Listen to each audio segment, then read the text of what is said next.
Assalamualaikum dan salam sejahtera. Pertama sekali saya ucapkan terima kasih kepada Asia E-Conference on Social Sciences, Education and Technology 2021. Saya Ahmad Hafiz bin Alias yang diselia oleh Dr. Wan Munah Rozana Wan Muhammad akan membincangkan dan mengupas tentang topik kepentingan dan implikasi pembelajaran berasaskan simulasi kepada pelajar perubatan. Abstrak, pengenalan pembelajaran berasaskan simulasi SBME ataupun Simulation Based Medical Education merupakan satu kaedah pembelajaran aktif dan seringkali digunakan dalam pendidikan perubatan yang memberi peluang kepada pelajar untuk membuat latihan yang mengurangkan risiko ke atas pesakit. Kerangka konseptual yang akan dibincangkan sebentar lagi akan menerangkan tentang SBME serta kepentingan dan implikasinya. Metod ataupun kaedah yang digunakan adalah jurnal yang berkaitan dengan kepentingan dan implikasi pembelajaran berasaskan simulasi. Dapatan kajian mendapati terdapat beberapa implikasi dalam pembelajaran berasaskan simulasi kepada pelajar perubatan. Antaranya termasuklah dari segi pembelajaran melalui rakan sebaya, persekitaran, sikap, pesakit, kompetensi serta pengetahuan pelajar.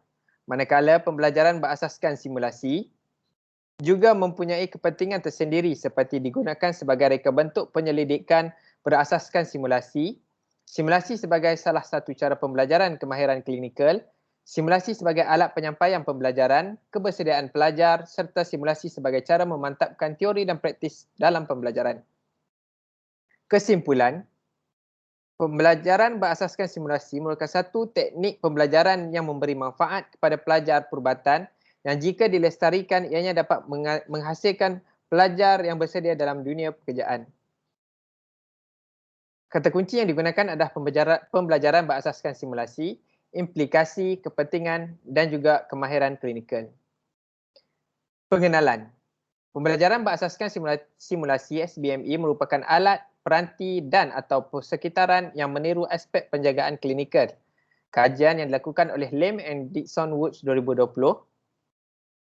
di mana ianya boleh digambarkan sebagai proses pengajaran tiruan menggunakan peranti simulasi dan maya untuk melibatkan pelajar dan aktiviti yang meniru keadaan kehidupan sebenar tanpa mengambil risiko dan atau kesan ke atas situasi sebenar. Ahmad et al. 2016. SBME adalah satu kaedah pembelajaran aktif dan seringkali digunakan dalam pendidikan perubatan. Kaedah ini dijalankan dengan mengintegrasikan antara teori dan praktis dalam pengurusan pesakit. Pengajaran berasaskan simulasi dijalankan dengan mewujudkan senario yang kompleks sesuai dengan hasil pembelajaran yang telah ditetapkan. Kerangka konseptual digunakan adalah SBME yang mempunyai beberapa kepentingan serta kelebihan yang tersendiri. Antara kepentingannya adalah reka bentuk penyelidikan berasaskan simulasi, cara pembelajaran kemahiran klinikal, alat sebagai alat penyampaian pembelajaran, keberkesanan terhadap pelajar dan dari segi teori dan praktis. Manakala kelebihannya pula ialah pembelajaran melalui rakan sebaya, persekitaran, sikap, pesakit, kompetensi dan juga pengetahuan. Metod ataupun kaedah yang digunakan adalah metodologi bagi kertas konsep ini ialah pencarian artikel dengan menggunakan aplikasi Mendeley. Kata kunci yang digunakan ialah title, Perception of Simulation Laboratory and SBME and Simulation Based Medical Education. Pencarian artikel dihadkan kepada tahun 2015 hingga 2019. 10 artikel dipilih sebagai sampel kajian.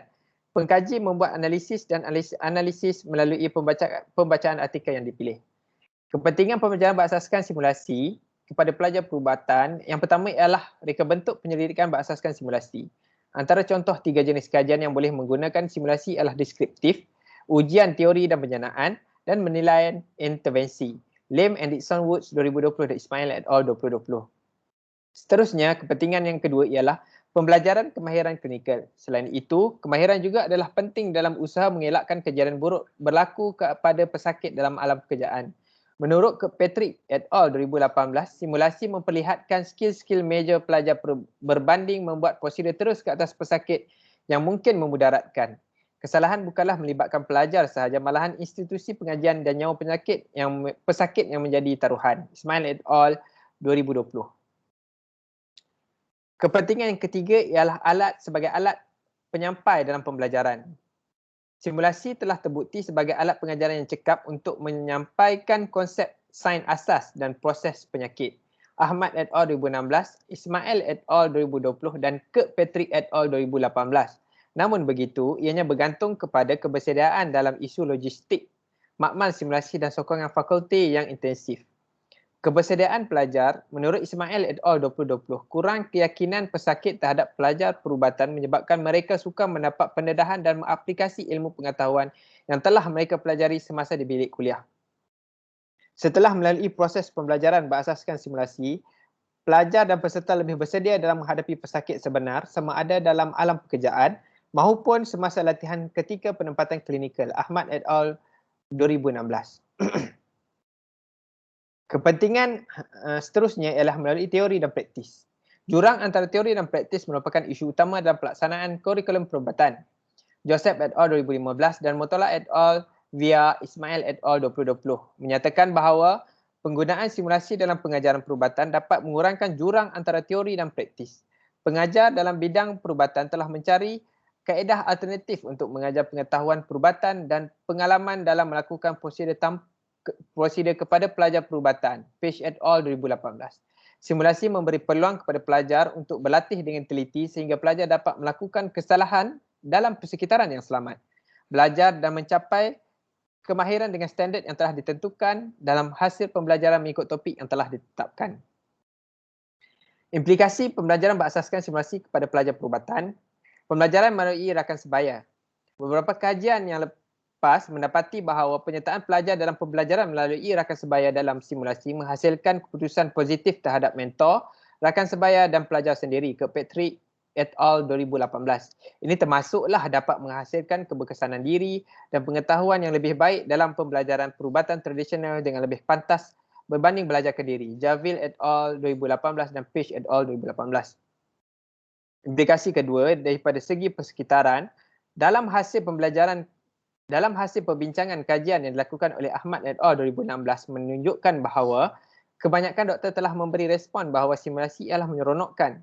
Idea utama di sebalik SBME adalah dengan meningkatkan amalan pembelajaran dapat mengurangkan kesilapan dan ralat dalam persekitaran yang disimulasikan akan mengurangkan kesalahan dalam kehidupan nyata dan memberi profesional sikap dan kecekapan yang tepat untuk mengatasi kesalahan yang tidak dapat dicegah secara kompeten. Salab et al. 2016. Implikasi yang seterusnya adalah dari segi sikap ataupun keberkesanan diri. Dalam kajian Lim and Dixon Woods 2020, peserta dalam simulasi kurang bersuara. Hal ini adalah kerana peserta tersebut tidak pasti mengenai masalah yang telah diberikan kepada mereka walaupun peserta tersebut telah mempunyai pengalaman lebih dari 15 tahun. Namun, pelajar maupun peserta akan merasa gemetar atau gelisah. Minha et al. 2016 melalui penilaian ke atas mereka. Namun, anggota pasukan lebih cenderung untuk mengingati bahawa maklumat yang diberi selepas simulasi jika ia dikongsi semasa pembelajaran dan bukannya pada waktu lain. Lim and Dixon Woods 2020. Dengan ini, kemahiran komunikasi dapat ditingkatkan semasa pembelajaran berasaskan simulasi. Upadhyay 2017. Sikap kerjasama antara pasukan. Simulasi yang berkaitan dengan kerja berpasukan turut ditunjukkan dalam pembelajaran berasaskan simulasi lebih-lebih lagi dalam situasi kompleks seperti resusitasi pesakit dan pengurusan bencana. Melalui simulasi, pelajar saling bantu-membantu sebagai satu pasukan dalam perkhidmatan kesihatan termasuk dalam pengurusan bencana. Ismail et al. 2020 dan perawatan pesakit. Page et al. 2018 dan Minha et al. 2016. Implikasi yang seterusnya adalah daripada segi pesakit. Dalam alam pekerjaan, perkara yang paling ditakuti oleh doktor ialah kesilapan dalam perawatan ke atas pesakit kerana melibatkan nyawa pesakit yang menjadi taruhan. Hasil dapatan kajian Minha et al. 2016 mendapati program simulasi yang dijalankan memberi sumbangan positif terhadap penjagaan keselamatan ke atas pesakit. Selain itu, dengan melakukan praktis yang berkesan dapat mencegah atau mengurangkan dari melakukan kesilapan semasa perawatan. Malah, kerja atau proses perawatan akan menjadi lebih cepat dan pantas. Lim and Dixon Wood 2020. Kompetensi penggunaan pakar sebagai role model dalam video semasa pre-briefing adalah strategi pengajaran yang berkesan untuk meningkatkan kemahiran dalam simulasi. Javil et al. 2018. Pembelajaran berasaskan simulasi adalah proses pembelajaran aktif melalui skill dengan melakukan prosedur. Upadhyay 2017 berbanding pemerhatian dan memberi kesan positif dan meningkatkan skill. Minha et al. 2016 dalam pembelajaran. Akhir sekali, daripada segi pengetahuan. Dalam aspek pengetahuan, selain dapat meningkatkan pengetahuan dan faedah, pembelajaran simulasi juga dapat membantu membuat persediaan di klinikal. Ismail et al. 2020. Selain itu juga, pembelajaran berasaskan simulasi dapat memberi penilaian yang efektif. Ahmad et al. 2016 dalam menilai tahap pembelajaran pelajar perubatan berdasarkan hasil pembelajaran dalam subjek yang berkaitan. Penambahbaikan melalui SBME adalah panduan video pakar. Jika pelajar perubatan memerhati demonstrasi kemahiran sebelum prestasi, mereka boleh memproses dan mengumpul maklumat mengenai kemahiran. Oman et al. 2016. Pelajar memerhatikan tingkah laku dalam pemodelan peranan pakar dan kemudian mengambil tingkah laku tersebut dan menjadikannya sebagai panduan. Dalam kajian kesusasteraan mengenai pemodelan peranan untuk pelajar perubatan, jelas bahawa pelajar perubatan melihat pegawai perubatan sebagai model peranan berpengaruh dalam konteks klinikal. Javil et al. 2018.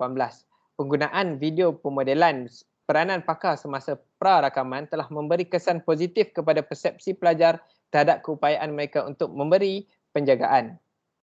Penambahbaikan yang seterusnya adalah simulasi di luar makmal. Bagi meningkatkan keberkesanan pengajaran, kaedah simulasi telah digunakan dalam pengajaran pengurusan bencana. Ismail et al. 2020. Namun, kaedah ini memerlukan perancangan dan pelaksanaan yang sistematik supaya dapat membantu dalam membentuk modul yang sesuai supaya ianya dapat dilaksanakan dengan berkesan dan memberi kesan yang positif kepada pelajar. Menurut Joseph et al. 2015, kelemahan dalam pembentukan simulasi akan memberi kesan kepada keberkesanan pembelajaran secara simulasi. Kesimpulannya, pembelajaran berasaskan simulasi bukanlah suatu pendekatan baharu dalam dunia akademik. Ini terbukti dari kajian-kajian yang lepas yang telah menerangkan tentang kepentingan serta implikasi pembelajaran secara simulasi. Sewajarnya, institusi serta warga pendidik memantapkan lagi dan meningkatkan penggunaan atau pelaksanaan pembelajaran berasaskan simulasi dalam usaha melahirkan pelajar dan graduan perubatan yang bersedia dan mempunyai pengetahuan yang tinggi terutama dari segi klinikal pengurusan pesakit. Dan ini merupakan senarai rujukan yang telah penyelidik gunakan. Sekian saja perkongsian daripada saya. Terima kasih.